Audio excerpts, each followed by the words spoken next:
the round back. Seated with your legs reached out in front, or you could have it crossed, yeah?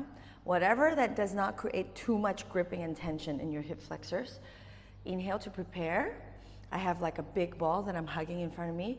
Exhale as I start from my pelvis, keeping a plantar flexion in my ankles. I round down as much as possible, and my lumbar is in a deep flexion.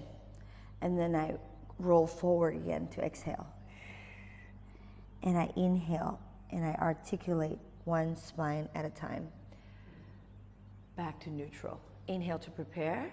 Exhale, rounding my lumbar spine and my thoracic, but my cervical spine is neutral.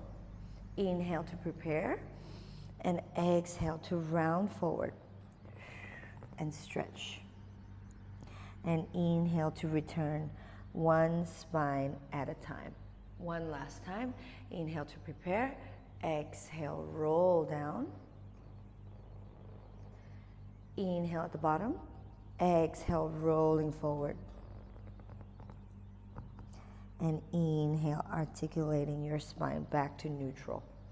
Some things to watch out for. When a lot of our students, they do this movement, and the first thing they do, as I've mentioned before, is the neck. They do a flexion of the cervical spine.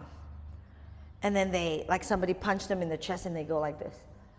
And this is the last thing to go, but this should be the first thing to round. So from a neutral, you should notice that my pelvis is rounding down first, and then my lumbar, and then my thoracic spine. When I'm down here, the difference is when my abs are out, which is I'm back to a neutral, I want it down.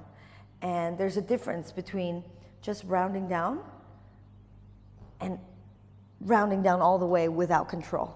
So you are at a position where you're nicely supported, your lumbar is supported, and you have a nice, comfortable, smooth flexion.